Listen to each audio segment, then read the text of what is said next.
Ladies and gentlemen, boys and girls, children of all ages, Driveline Baseball and Driveline Academy are proud to present to you the world's most dangerous youth baseball podcast. I am your Huckleberry, Deven Morgan, Director of Youth Baseball at Driveline, founder of the Driveline Academy, and we're back at the world's most dangerous youth baseball podcast.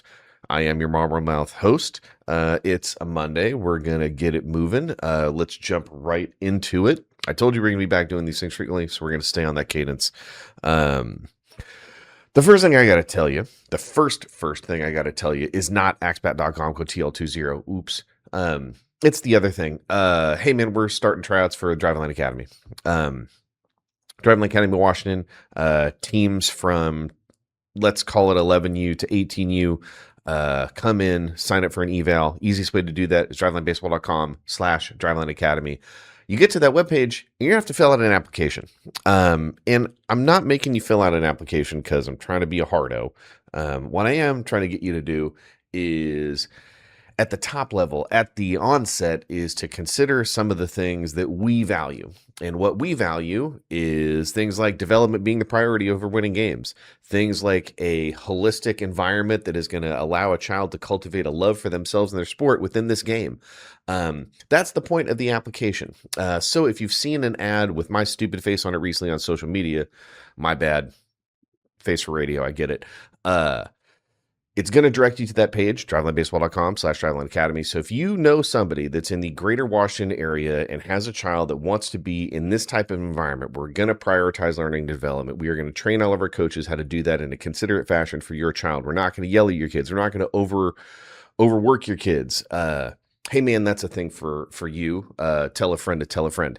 If you're into things like, I don't know, the best data-driven player development environment in the known universe, pro-grade reports, dedicated trainers and coaches, more skill development, more time under tension, and more practice reps than any other program that you're going to find. If you're into that side of things, whether that's the stuff you're trying to avoid, hey man, I'm a parent still in this space and I'm trying to avoid it too. Or if it's the other thing, hey, I know that my kid is serious about baseball and I just want to make sure that they have a path to being competitive on the inevitable 90-foot field that they land on.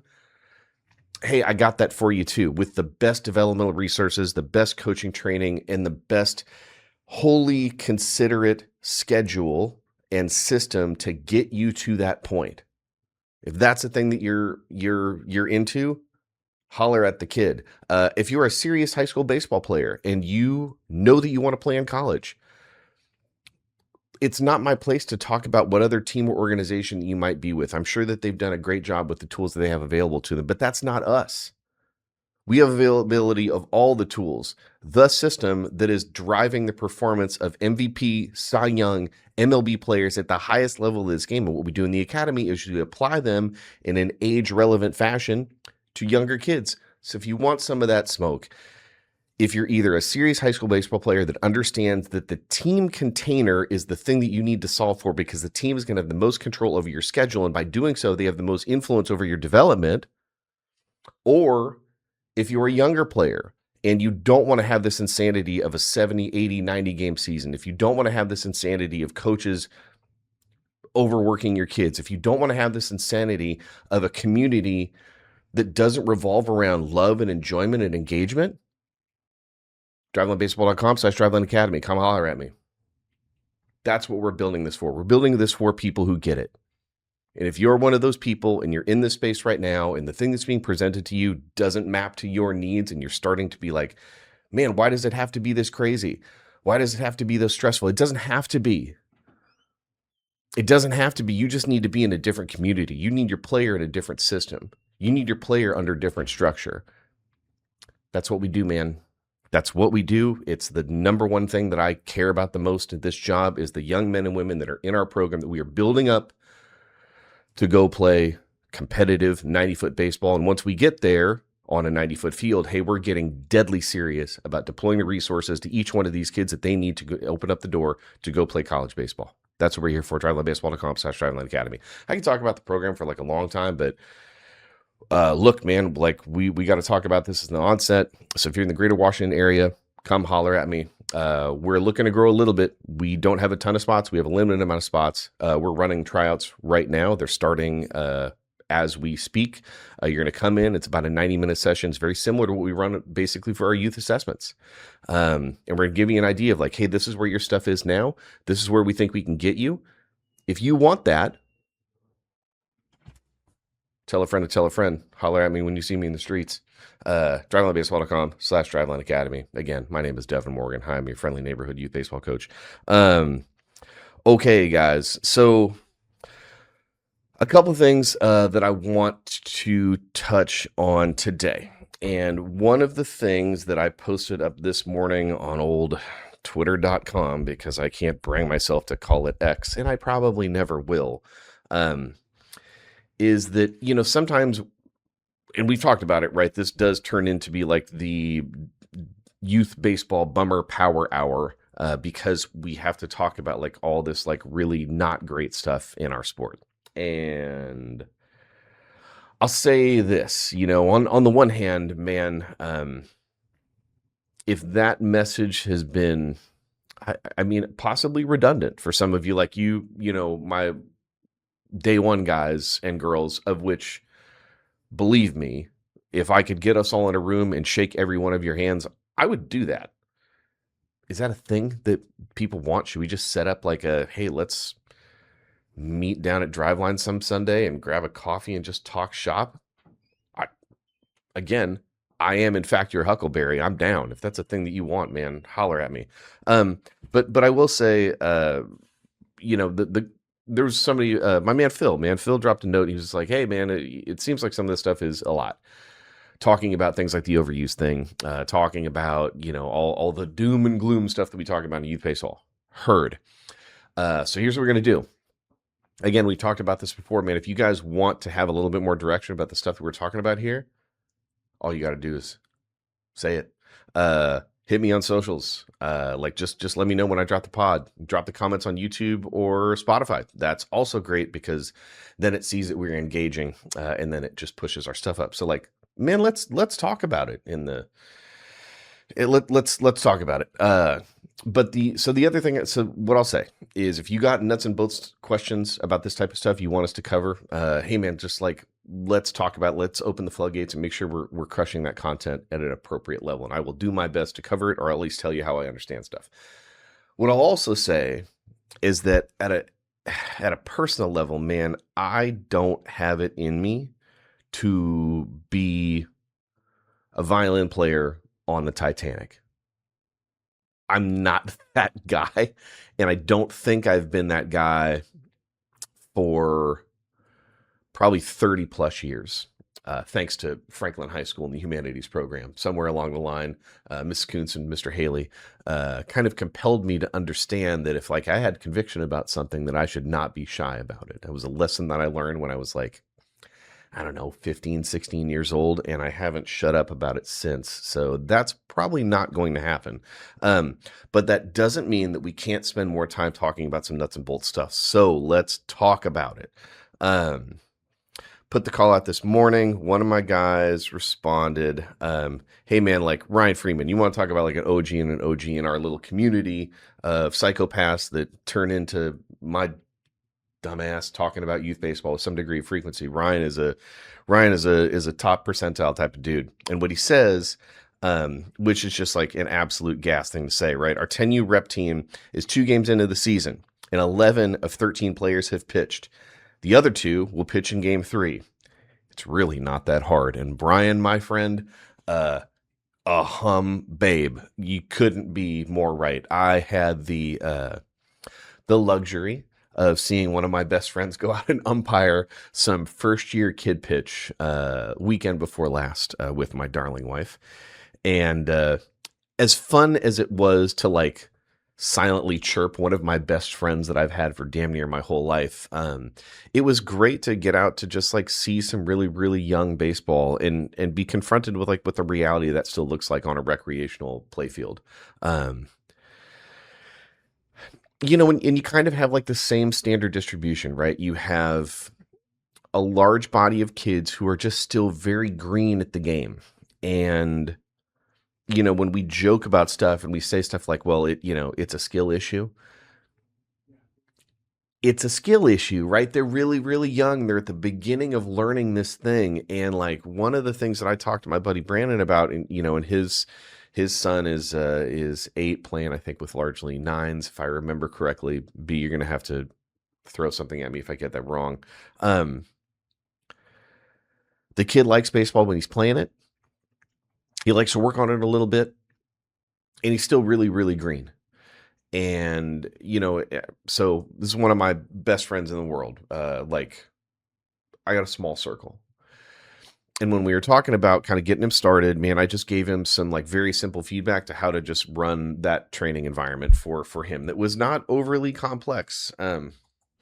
And I might be able to just pull it up right here, I think. And what we talked about was just like, man, let's get some real simple environments going that are going to push him to to like learn how to do the thing in an environment that is actually beneficial to the long-term skill instead of just like putting him on a tee and yelling at him. So I gave him some stuff from the Skills to Scale book. This is not me attempting to pimp my own stuff out. I'm just saying that like I already wrote the book, so I had a lot of the content. But what we talked about was like, hey man, basic concepts for the environment. Ball flight driven, 6 to 8 reps, constant intention, positive feedback along the way to kind of course correct, right? That was like the 101 thing. The next thing, hey man, like let's work a little bit of drill stuff, specifically 2 very, very basic ones, step backs and the Kershaw. Why? Well, one of them is because once we're ready to graduate off the tee, we have to start thinking about building the swing in its component pieces. And one of those pieces that you're going to find in the step back is the ability to kind of like get weight on that back leg, stabilize.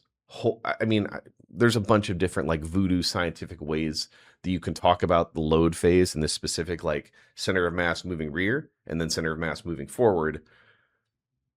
You can pick your poison about the guru that you want to listen to, and hopefully I'm not one of those people, because I don't think I'm a guru. I don't know. You tell me. Anyways, step back, load into the rear hip, right? Load some weight into that rear leg, and then linearly move it backwards and then move it forward as we start to unload the swing and move into the actual swing phase.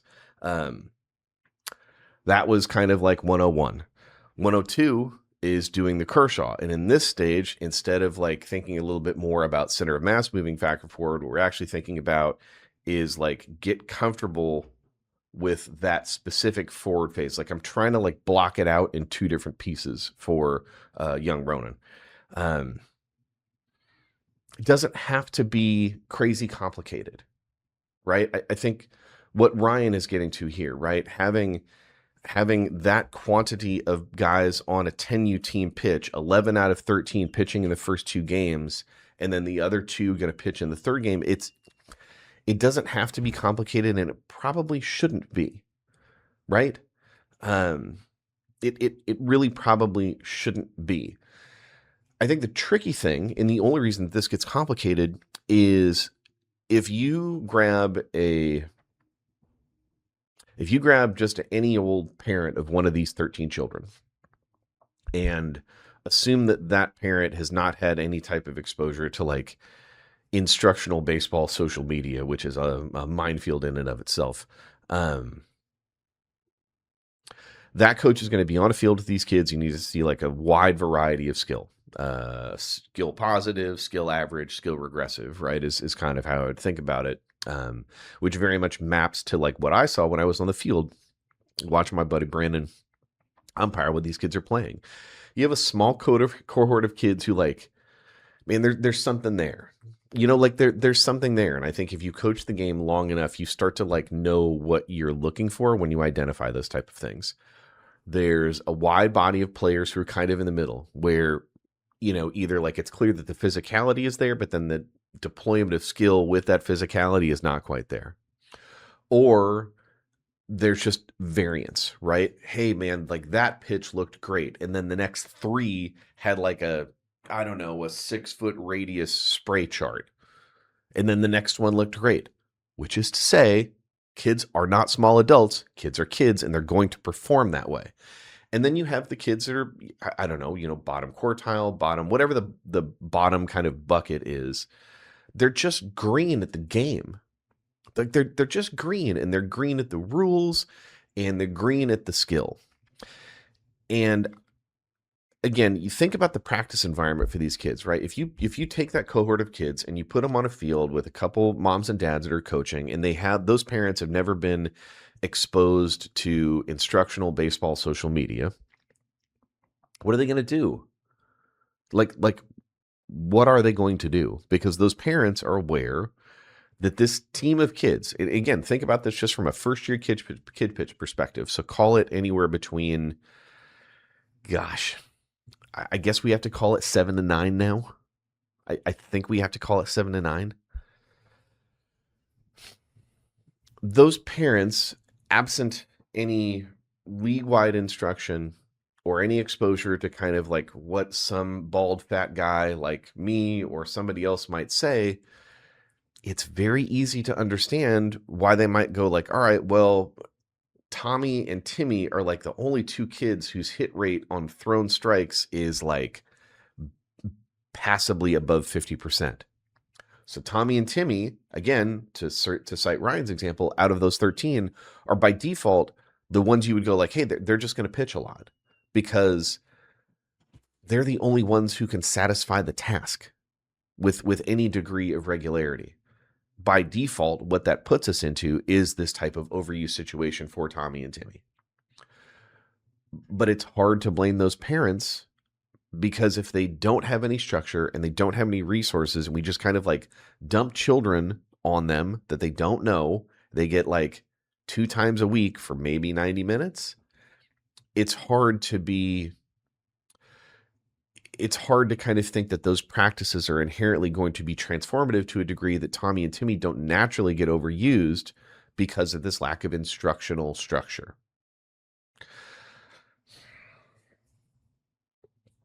But I think what Ryan is pointing us to here is that, like, if you understand that you just don't take the first assessment of your cohort, high performers, middle performers, and low performers, you need some amount of time under tension to help all of them perform better. But by doing so, and not solely being reliant on the 2 kids who at present can serve the competitive condition,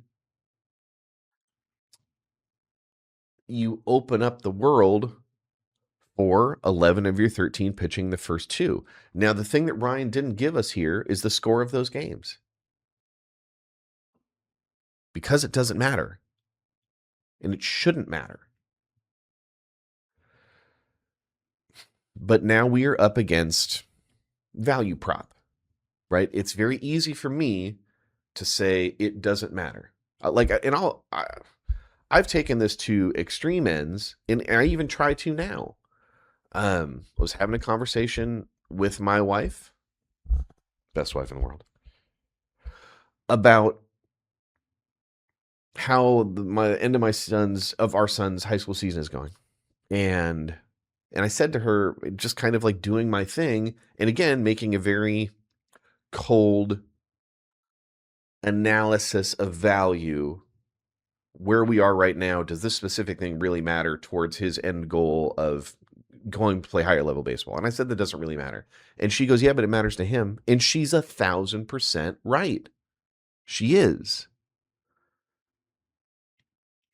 So on the one hand, it's very easy for me to sit in my room by myself or stand behind the backstop and see a kid zoo balls all over the place, generally insufficient about, again, satisfying the conditions for competition, and say, hey, it doesn't matter. It does matter.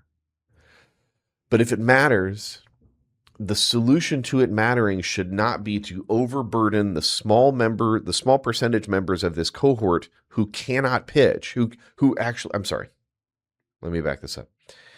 It does matter.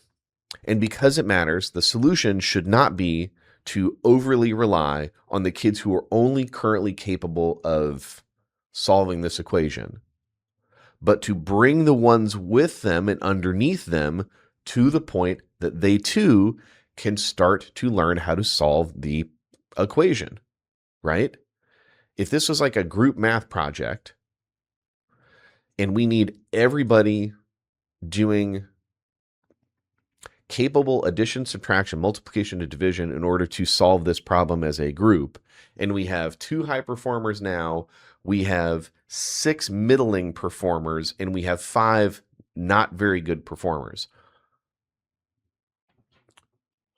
The way that we gain leverage is to turn 2 into 4 into 6 into 8.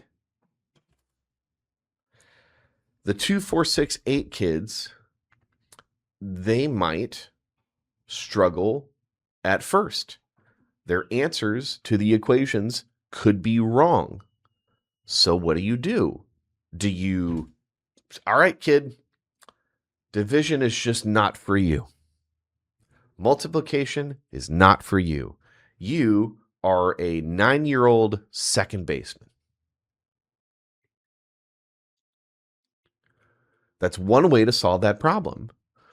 But in solving the problem that way, Tommy and Timmy are going to remain the only kids who are competitively capable of solving what you need them to solve.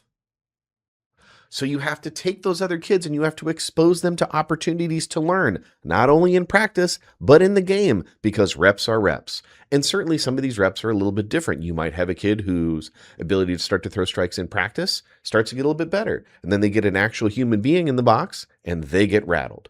There's an umpire behind the dish, they get rattled. Okay, is the solution to retract? Yeah, if you're comfortable with Tommy and Timmy being the only ones that can solve this problem. If you understand that like that's not the thing that serves these children, both in the current term and certainly over the longer term, then you have to do the thing that Ryan is doing, which is give these kids opportunities not only in practice but in the game. And in order to do that, you have to have your head screwed on straight about the value of these games. Is it simply about competition? Is that the only thing that we value? Because if we do, and all we're doing is playing games, then excuse me, but do we have time to learn?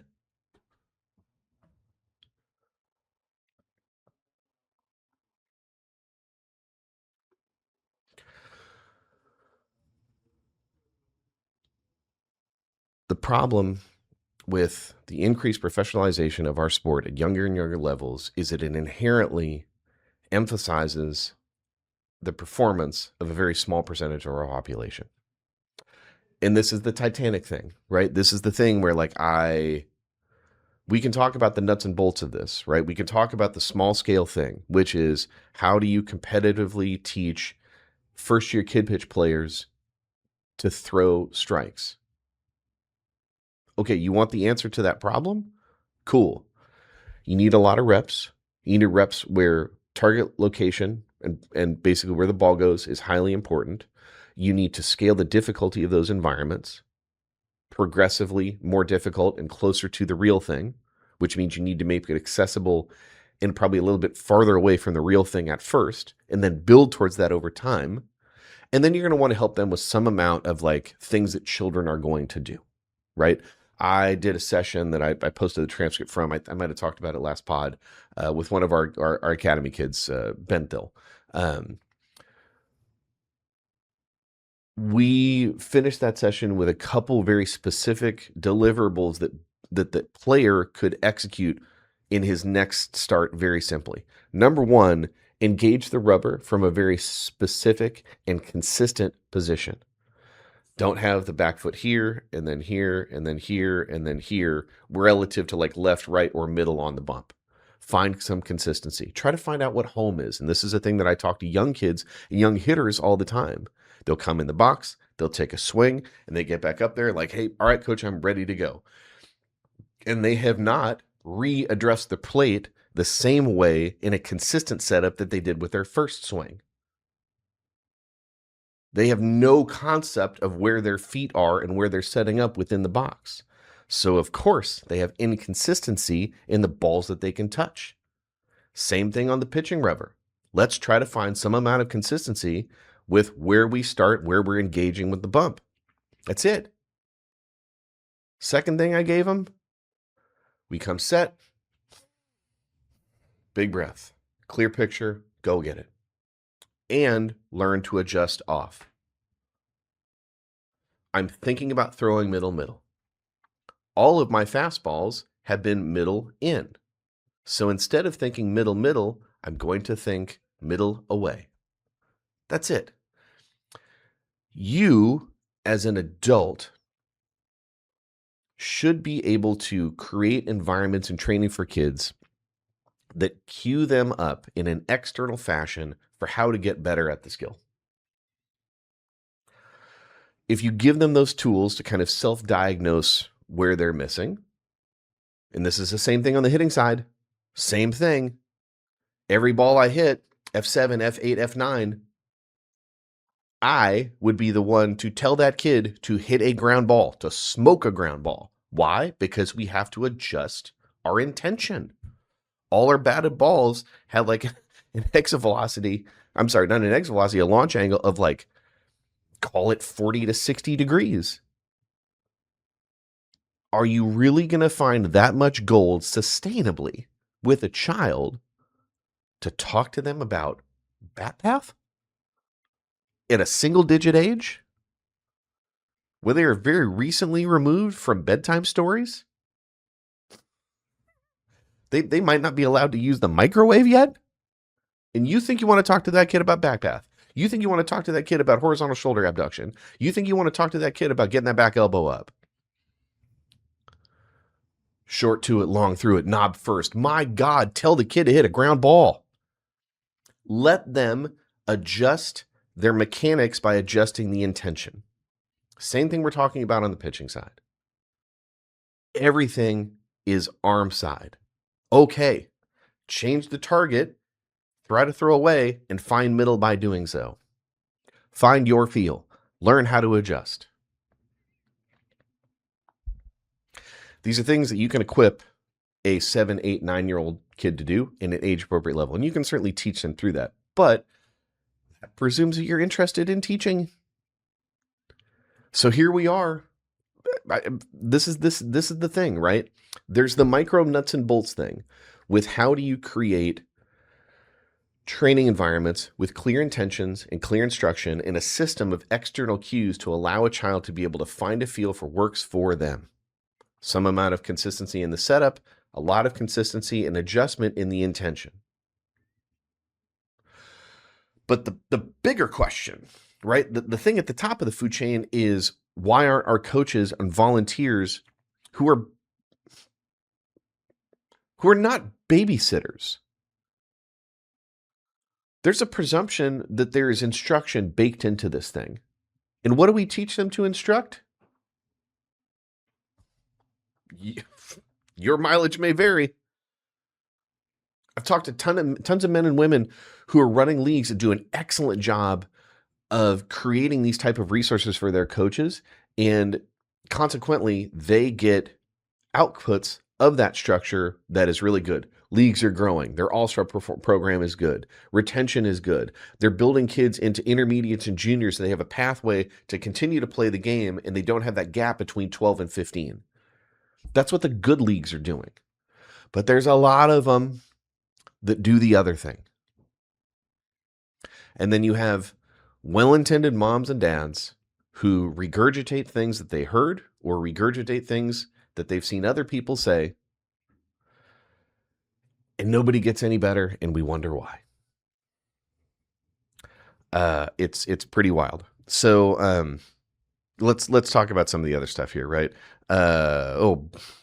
Evan Altman, how dare you? The absurdity of ranking 7U players. I don't know. You got 45 minutes. I mean, it's the same thing. It's the literal same thing we just talked about. You're not on a path at 7. You're not on a path at 8. You're just a 7 or 8-year-old kid. and I would even go so far as to say that, like, I don't know that the real elite performers are going to show up in those ages, because I think the real elite performers probably have a set of skills that is not going to potentially be apparent at 7 or 8. The tricky thing is that, well, now I guess if we're going to rank 7 or 8-year-olds, we're also kind of inherently sending a signal to, like, anybody that isn't a top ranked 7 or 8-year-old that, like, oh, like, you should probably just go do something else. Play lacrosse. It's brutal, man. It's really, really brutal. And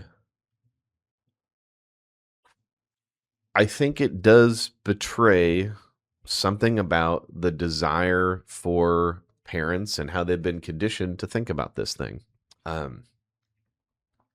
Because I don't know why we're so thirsty for this. Hey man, look, like at Driveline, we run a snapshot assessment. The snapshot assessment for young kids starting around age 9 is going to give you an idea of like how you move right now and how you compare to like 10 and then 12-year-old kids or whatever. And the point of that assessment for us is to help a parent understand context separate from this thing, right? If you're ranking 7-year-olds, you're not ranking them by like who has the best counter movement jump, right? You're not ranking them by who has the best bat speed of like a drop 10. You're not ranking them by who has the best RSI score, who has the cleanest mechanics. These are things you can do at drivelinebaseball.com. What you're doing is you're ranking them just solely based on performance. Ranking them based on performance is to frame that in two things that I think are specific for us to context. One is it's relative to the performance of the other kids on the other side of the equation. I think we've been doing this thing long enough now that I understand that there are single-digit age teams in this country who have a lot of time playing the game and are very good at like some of the skills of the game. They might be weak, they might be small, but like they're pretty good about like understanding how to play the game of baseball. But a lot of the environment doesn't look like that at 7 or 8. You have a lot of, big shocker, 7 or 8-year-old kids. So if we're going to establish a ranking system for like the performance of that, and not just like, I don't know, man, just throw our hands up and walk away from the table when we consider that like that performance is relative to a competitive environment of also 7 or 8-year-old children who still believe in the tooth fairy. Like what are we doing? What are we doing? Another question. Again, let's stay on the 7 or 8-year-old kids, right? I'm super young, 7 to 8U rec. Balance bench time on everyone or reward the players that show up every day to get better. I've seen fierce arguments over this. Man, this is a tough one. So here's how I would think about this, and I don't know if this is the right answer. This just might be my answer. So your mileage may vary. So you said 7 to 8U rec. So once you say rec, definitively, I think what we want is equity of opportunity. And the reason I would say that is if I'm the league president of a league who's running 7 or 8-year-old rec, I want all those kids between the ages of 7 and 10 to have a lot of equity when it comes to in-game competitive opportunities. And I don't necessarily want to penalize anybody that isn't currently performing. Now, what's also said here is, rewarding the players that show up every day to get better, which kind of presumes that some of these kids are not showing up consistently.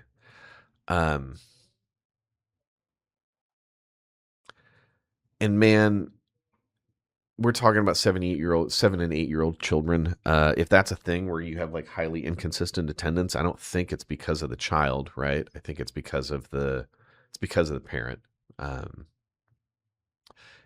You got no idea what's compelling those decisions. Is it work stuff? Is it personal stuff? Is it? I mean, everybody's got their own story. We don't really know why that is. And what I would not want to do at the end of the day is deprive a 7 or 8 year old child of an equitable experience in the game at this age because of choices that their parents are making.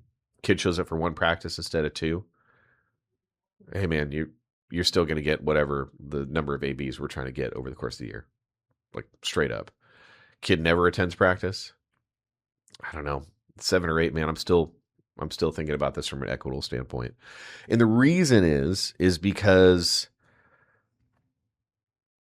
once you start to go down that path of depriving a kid of these type of opportunities at 7 or 8, what are the odds that kid shows up at 9? And you don't know what's going to happen, right? I mean, maybe this is I don't know. You know, I grew up in a single parent household, so it's very easy for me to think about this from a standpoint of like, hey man, you just got a parent that's working a lot, is unable to get the kid to some of the practices, but they're going to be there for the games. You don't know what that kid's doing when they're home. I mean, again, I was a latchkey kid, right? Maybe that kid is just at home by themselves, throwing the ball against the wall, taking T-swings into a net. Maybe they really, really love baseball, and for things that they can't control, they can't get to the field. Do we really feel great about limiting that kid's opportunities for a decision that is far beyond their control? I certainly would not. So I guess I can conceptualize the other side of this argument, but I'm not going to hold it with a lot of strength. That's how I would do it. John Paul, good question. Was the appropriate age for players to take leadoffs and pitchers holding runners on? Does a 10U pitcher need to worry about that, or simply try to throw the ball hard 4 strikes? Yeah, the latter. The flip and ladder is absolutely the answer here.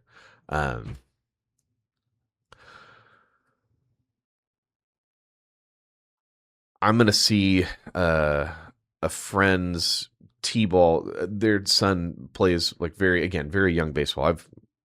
My friends of my wife are, their kids are playing the ball now. So I get this later stage thing because our kids are a little bit older and theirs are a little bit younger. So now they're going through the game, and I'm going to see some young baseball. We went down to the local field that my kids and I used to hit out not too long ago with my nephew and saw some T-ball. I'm sorry, it was actually first year machine pitch, and it was gas. It was absolute gas. They had a nice little cheap pitching machine so that the strikes are relatively consistent, and they were doing a thing where like, kid takes 3 strikes, and if they swung through 3, then they would modify. I think part of the modification is a little bit challenging is what they did is instead of bringing a tee out for the kid to hit, they just had a coach like knock one into the field, and then the kid runs. I would probably still like to see that kid actually hit a ball, and I would rather put that ball on a tee and just have him just knock one rather than have the coach do it. But I understand it. But the tricky thing is that they still had like a full infield and a full out, like an overly full outfield. So you have one kid that's hitting, you have a base runner or 2, depending on what's happened before. And then you have like, I don't know, 9 kids are just kind of standing there. And you had 3 adults that are running, I think at least 3 adults that are running kind of this game container, and then you had 1 adult with 2 kids who's working at throwing at a target to the side. And I love that. That was wonderful. I got to be honest though that like the amount of standing around for these kids was probably a little bit more than I would want. And the point that I'm getting at here is that when you start to ask this question about like, hey, what age should we start to introduce, leadoffs and holding runners on? I truly, and I mean truly, do not understand why in the last decade or so we have accelerated the path of that. Because look, talked about this before, and this is not me, again, trying to be the doom and gloom guy, but like when the average age that kids quit is around 10 and a half, and the average time that they spend in the game is around 3 to 3.5 years. If the idea is we need to introduce holding runners on and leadoffs early because we have to get them ready, the reality is that most of them are quitting by that point anyways. So what are we getting them ready for? How do the players benefit by making the game closer and closer and closer to what real 90-foot baseball is on a small field? Are these concepts, are they that difficult to master and to implement? Well, no. A little bit of a learning curve. If we introduce these concepts, does that make the game look more like real baseball? Well, no, because the catchers aren't good enough. So if they're leading off and you think about pitchers are quote unquote holding runners, I think it's entirely possible that one of the things you could be doing is having kids cultivate a set of throwing mechanics that are really abbreviated and very pushy, because all you're trying to do is to reduce the time from when that kid gets their front leg up to when the ball gets to the pitcher. I'm sorry, to the catcher. Because you're trying to constrain the running game. Because the catchers can't constrain the running game broadly because they're not good enough and they don't throw the ball hard enough. And the field isn't small. Not small enough. So, yeah, we're doing leadoffs and we're trying to hold runners, but like, is that effective? I mean, I guess I don't pay a lot of attention to this stuff because it makes me feel sick to my stomach. Has anybody seen like a 10U team, a 9U team that's like really, really good at holding runners? And if that's a thing that they've gotten to, then consider like the cost benefit analysis or just like the opportunity cost of learning those things. It's going to take time. Does it take a lot of time or it take a little bit amount of time? If it takes a lot of time and you're starting this at 9 or 10, what are we giving up to do that? And why? If it doesn't take a lot of time to teach, why do we have to install it at 9 and 10? Is it that hard? Does it really take a kid multiple years to understand the fundamental concepts of holding runners on in a relevant fashion? Does that take years and years and years to teach? I don't think so. So I don't know, man. John, what's the appropriate age? Look, man, I spent 14 or whatever years, 13 years coaching Little League baseball. It's going to be hard for me to not say that, like, I don't think any of this stuff matters until you get to 13. I don't, and I've seen some 11 and 12-year-old baseball with leadoffs and trying to hold runners that was an absolute S show if you pick up what I'm putting down. It's not like the real game. It's just free passes because the kids are bad at this stuff. And again, a lot of this comes back to the catchers not being able to control it, not out of intention, not because they're choosing to be bad, because they're too small and their arms are too weak and they're not good enough at the skill, so they can't constrain the running game anyways. I don't know, man. It's going to be hard for me to have my answer not be like, look, this just stuff is not a thing that you need until 12. If you want to play on the travel side and 12U summer of leadoffs or whatever, I don't know, whatever, knock yourself out. But the point that I'm going to try to make is that, like, implementing these concepts is not a multi-year massive task. And if that's not the case, then how does the game actually benefit if we introduce this stuff super early? Because what type of things are we giving up? How are we perverting the game? Because now all of a sudden this has to be a priority. Because, and you said it, trying to throw the ball hard for strikes, I would hope that we could all agree that that's the most important thing, but I am smart enough to know that we can't, hence this. My guy Nick, good question. In the midst of travel ball, 10U for the first time, son is excelling, but man, it takes a ton of time for our family away. Thinking next year we stick directly with the school buds, and I'll take on the full-time position of skills at scale philosophy. Babe, Nick. Means I'll have to keep up with him in the training and keep it fun.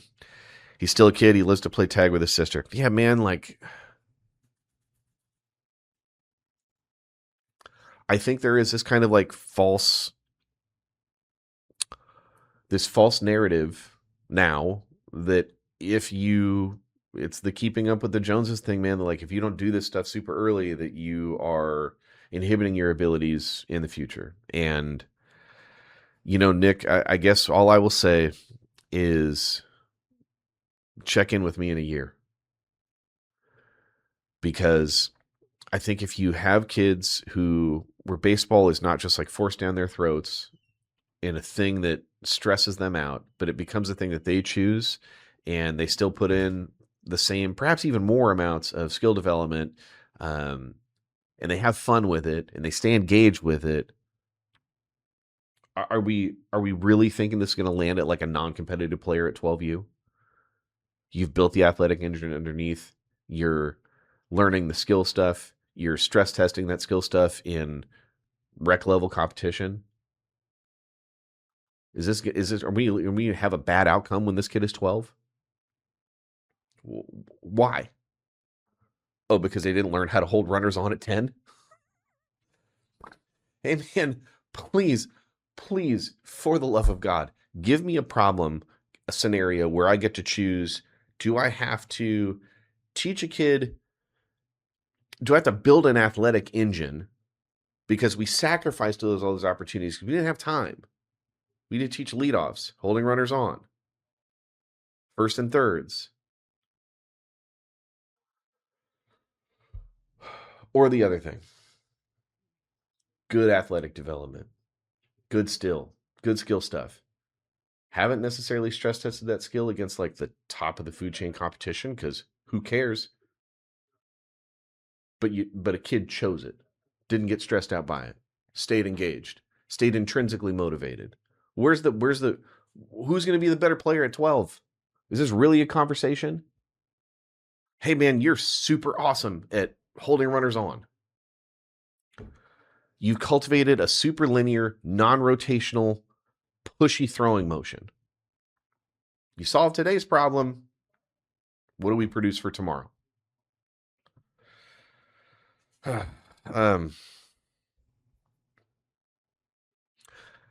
Again, I'm not trying to doom and gloom this thing. We were trying to stay on the nuts and bolts side, but man, it is a challenge, right? It is a challenge. Boy, a couple other question. My guy Hoots, shout out to Hoots. 12U son made the Baseball New Zealand team heading to the Asia Pacific qualies in June, July, middle of our winter, almost 4 months after our season ends. Competition will be a big jump up. How should the team approach the lead up? Man, this is a good one. So let me think through this. You're going in June, July, which is the middle of winter down where our guy Hoots is. But it's almost 4 months after our season ends. I would want between 10 to 12 weeks of on-ramp and blend into development before we have to go do that thing. 12 weeks is a lot. That might be a little bit aggressive, right? And what I'm thinking is probably like an on-ramp of, I don't know, 4 to 6-ish weeks, and then somewhere between 4 to 6-ish weeks of basically like a blend of competition. What does that mean? That means the 4-week on ramp is like, we're assuming we're shut down, so we're going to progressively build back up in terms of throwing volume and throwing intense. So at the end of that 4 weeks, we're basically ready to go play a baseball game in some capacity. Probably haven't built the workload up to the point that we're throwing 60, 70, 80 pitches, but are we good for, call it 30 to 40, 30 to 50?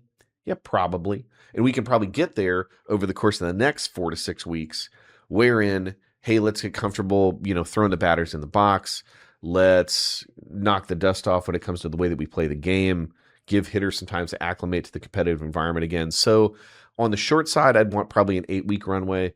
Long side, give me 12. That'd be ideal.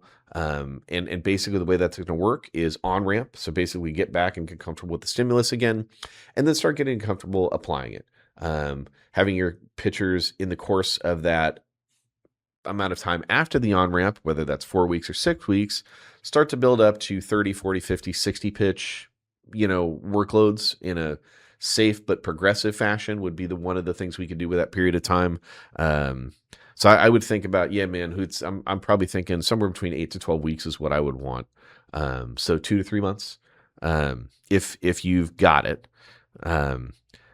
because it's May and you're talking about June, July. I'd just start onboarding now. I mean, I would start onboarding now and let's try to get after it. Justin has a really good question here about interpret and value different blast sensor metrics. He goes, could you talk more about how you interpret and value different blast sensor metrics? Wondering how to interpret bat speed improvements if attack angle and on plane percentage are subpar.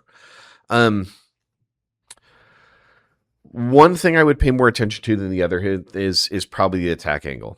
I think on plane percentage is one of the things that blast might be a little bit more wiggle room on the use side for that, having that number be like really directionally accurate, because all of this is going to be relevant to 2 ingredients, one that the player controls, one that the player doesn't. One is the attack angle of the bat, and attack angle of the bat is, hey man, that's the outcome of our swing, right? How did we come up or down in the way that we attempted to engage the ball?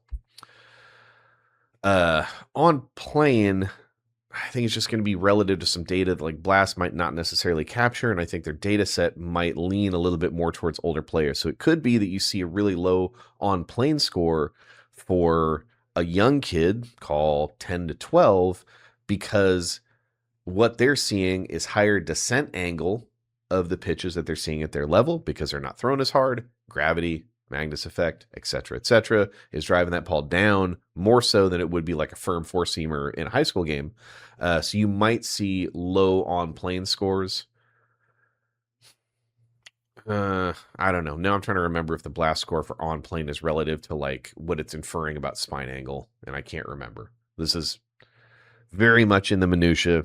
Justin, I will dig deeper and we will get a better answer for this. But what I would say off top is that if you're seeing bat speed go up, but the attack angle stuff is subpar, all I'm thinking about is let's keep the thing that's good, which is the bat speed improvements, and let's create some training environments where the attack angle stuff is going to be stress tested to be the numbers that we want, right? So if, for example, this is a player whose bat speed stuff is up and they've done a lot of T work and we're starting to see like a negative attack angle, I think the first thing I would do is if that player wants to continue to hit on that T, I would change a target for where they're hitting towards. So they're hitting into a box net or anything like that, or even hitting onto a wall.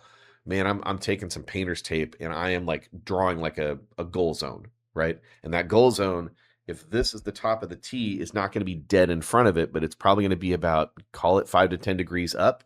From 10 to 25 is probably what I want to live. And then we're just playing point-based games. Hey, it's 1 point for every ball that you hit that's inside of this painter's tape defined goal area that I'm gonna define on the little box net that we're using.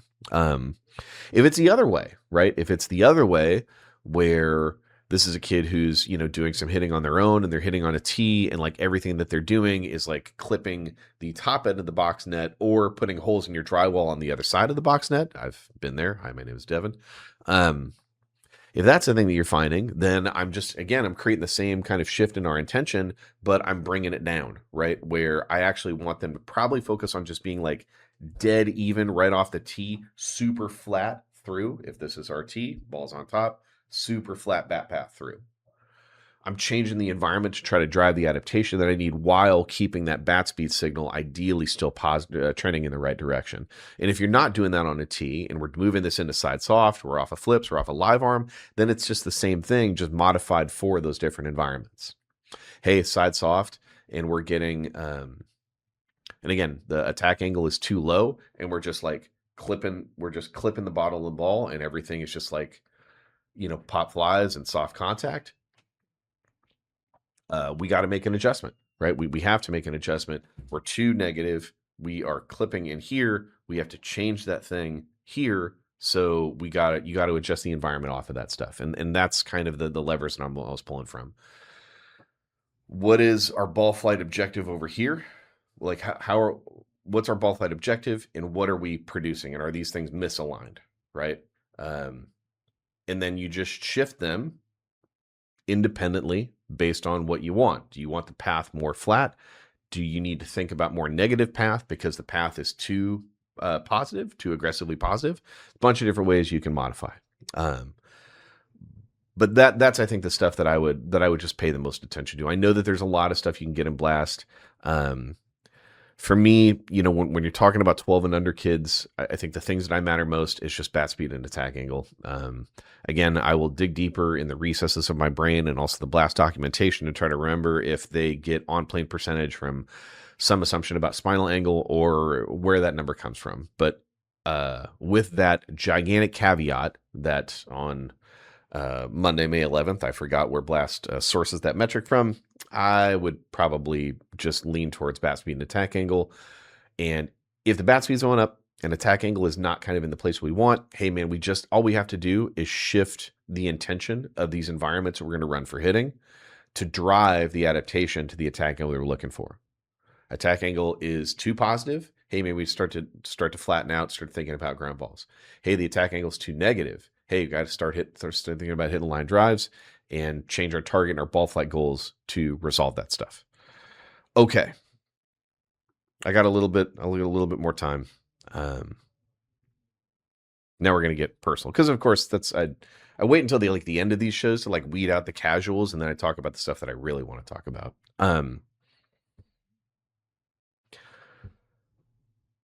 There's one kid that I've coached for almost as long as I've coached my own son, and that kid is Max Rojas.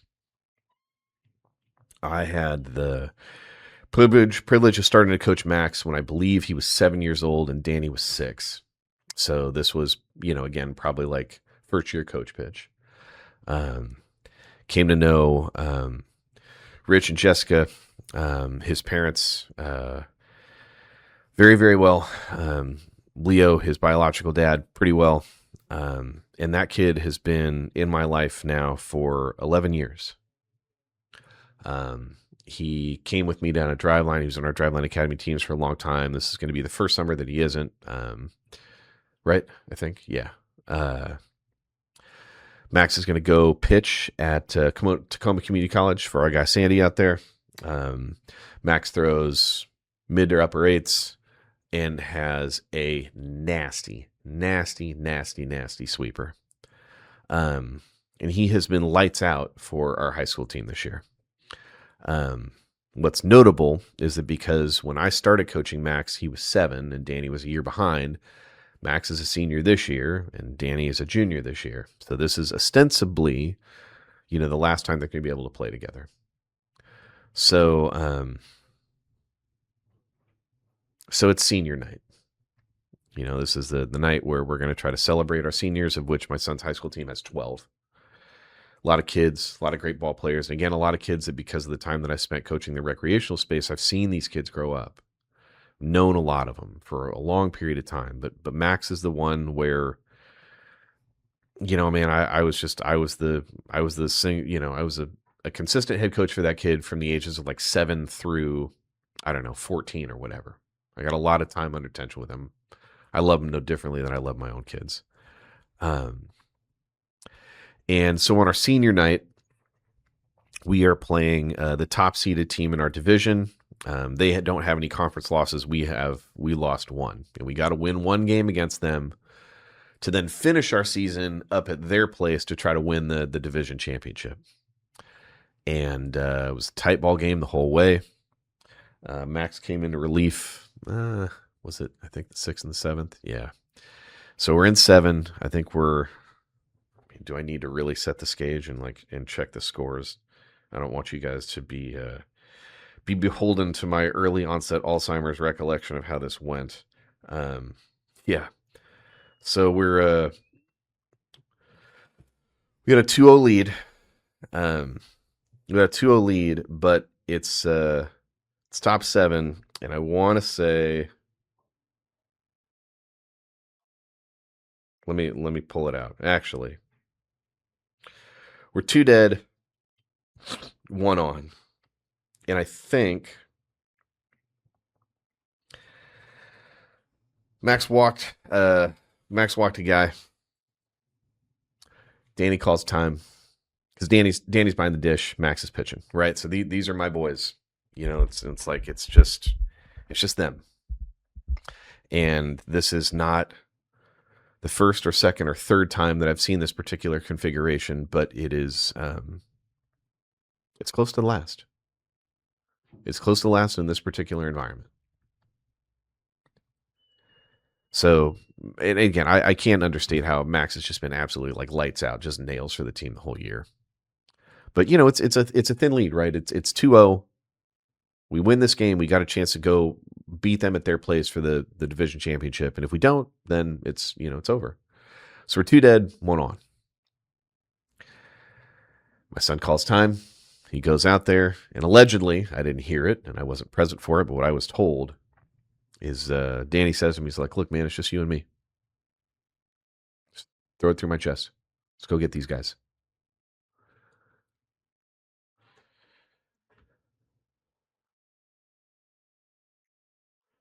Strike 1 looking, strike 2 looking, strike 3 swinging.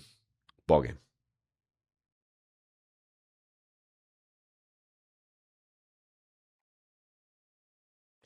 I need you to understand that, like, the 11 years that I've had with this kid have gone by as quick as a breath does. And externally, certainly when I think about it, Maxo has gone from a little cherubic little fat-faced baby at 7 to a hard-nosed competitor at 18. A kid who will give and receive unflinching feedback. And he's tough. And he's driven.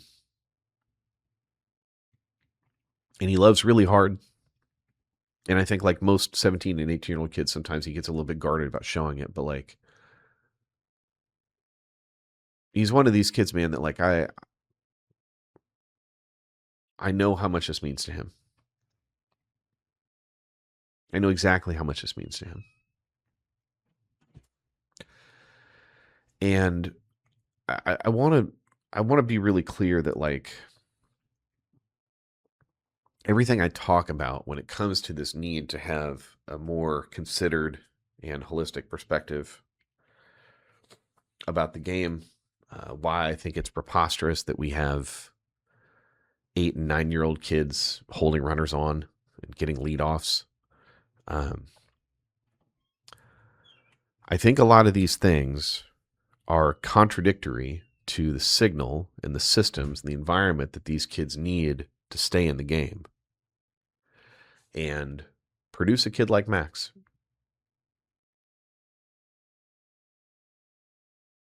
That's the thing I worry about. Because, last week, they had signing day at our high school, and his parents invited my wife and I to go be a part of that and just watch, and got some pictures. And I can't overemphasize how fast this journey has concluded this particular phase. So now the boys are, they're in the state playoffs, and we dropped our first game. So now we got to win tomorrow night to try to keep this thing alive. And I know that like for some of these boys, the easiest way to say it is just like it's an end of an era. It's a phase of their life that like the page will turn, and you won't have this thing anymore. And in so much as I think high school baseball is just always going to be fundamentally different than travel and select baseball because you're playing for your school. You're playing ostensibly for this community that you are a part of. Um, I understand the weight that they put on it and the weight that they put on themselves because of it's the last time they get a chance to do it, man. Like tomorrow,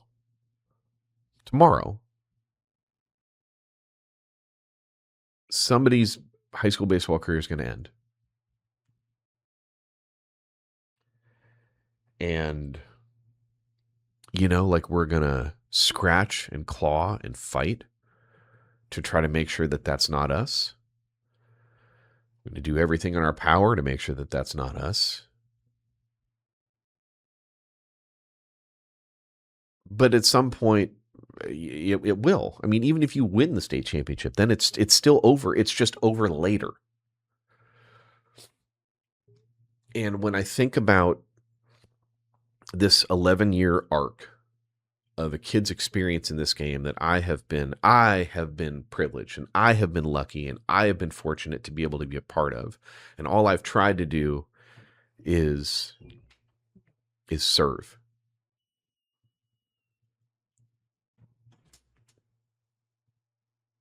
This is the thing where, my wife is 100% right, man. Like, in the grand scheme of things, if we lose tomorrow, does it matter? I don't know. I mean, how do you define that? Does it matter in the sense that, like, is Max or some of the other kids, some of these other 12 seniors that we have on the team, their baseball careers aren't over? They're going to go play college baseball. We got a lot of them in this cohort. A lot of kids, again, that I've had an opportunity, whether I coached some of them or just watched them and played against them, played against kids that I was coaching. I've seen a lot of it. So ostensibly you can say that, like, yeah, it doesn't matter. Nobody's life ends. But it does matter because this phase is going to be over and the door is going to be closed. And, I'm sitting there, watching signing day, and, they give the kids an opportunity to kind of talk about, favorite memories they had or favorite moments or shout out some people. And I'm a year away. And my life will be fundamentally different. Like fundamentally different, because this phase of the experience is going to end. So whether it doesn't matter for the long 10,000 foot view of, hey man, you're still going to wake up tomorrow. You're going to be in the greatest country in the world. You're going to have the opportunity for excess that all of us have. You are going to be happy and healthy and etc. Yeah, but like, chapter ends. It's the last page. And all you can do is, when you flip that page, be really competitive and be really confident that, like, you gave it all that you could. And the only thing that, that I want for Max and I want for all these kids is to be able to find the space to love the fact that they carried it this far. Because I coached this kid for so long. There's so many other kids along the way who just, like, they're not playing anymore. Like, we're getting to the end of this story, and we've pulled up like some old team photos from, when these kids were 7, 8, 9 years old. It's like, oh, well, he's still playing and he's still playing, but, like, a lot of them don't, and that's okay. Like, their time ends in this game, and you can't presume that anybody's you can't pick somebody's passions. You really can't force it. I don't think you can in a way that's sustainable and healthy. I mean, Todd Marinovich is a great example of, like, what that isn't. I can't pick a kid's passion. But I know I've been really, really lucky to see these kids who started with passion and it didn't burn out over this period of time. And all I can do is hope that whether we win tomorrow or lose, or whether we win state or lose, that at some point in their lives, they're able to look back and extrapolate the things of value that they've taken out of this experience. The relationships, the memories, but the character.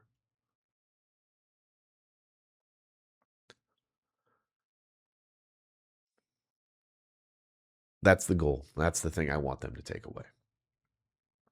So, we spent a lot of time talking about, 9, 10, 8, 7-year-old baseball today. Man, it goes by like a whisper. It's so fast. It's so fast. And I know that, like, the moments that I got the most value out of were not just the ones where we won. And honestly, I think the greatest amount of value that I've been able to get out of it is just understanding that, like, man, I was the one that got lucky. I was the one that got lucky to have an opportunity to coach some kids who their passion didn't diminish and it didn't dissipate over a very long period of time. They're going to go play college baseball. And whether they continue to play the game for another 5 or whatever years, or, it ends sooner than that, man, I really think that, like, the privilege of being able to see, like, a child grow up into a young man and the character they express through this game is unquestionably a really, really special privilege. So we'll see what happens tomorrow night. Danny's going to be on the bump because, again, like, it's just going to have the most possible stress for me. So why not? I'm going to have to try to do all the things that I preach about and not treat this game like it's a shark attack, but instead, stay present, but stay positive, and just kind of understand the broad strokes of, like, there's another deliverable here that trails. And when I think about not only just, like, the baseball stuff, maybe, but, like, the character these kids have developed in the game, it's been a real privilege to have a front row seat to it. So I don't think I have anything else to blather about. DrivelineBaseball.com/Driveline Academy. Tryouts are open right now in Washington, 11U through 18U. The best development organization in the universe, the most considerate, emotionally and holistically development organization in the universe, the best coaching, training, and systems for development in the universe, pro-grade tools for development that most kids don't get access to. And then there's all the other stuff that we don't do. We're not going to yell at your kid. We are not going to... We're not going to overuse your kid. We are going to run a good community that values every single one of these human beings. And again, like the tagline we've been going on social media, man, is like, we don't rank kids, we track them. Think about that, because it's different, and it's different on purpose. That's all I got. My name.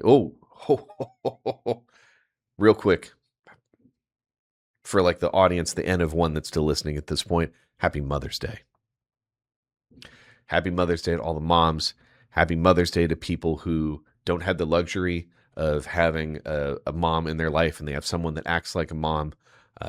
Happy Mother's Day. I couldn't do it without you, and I'll speak for myself that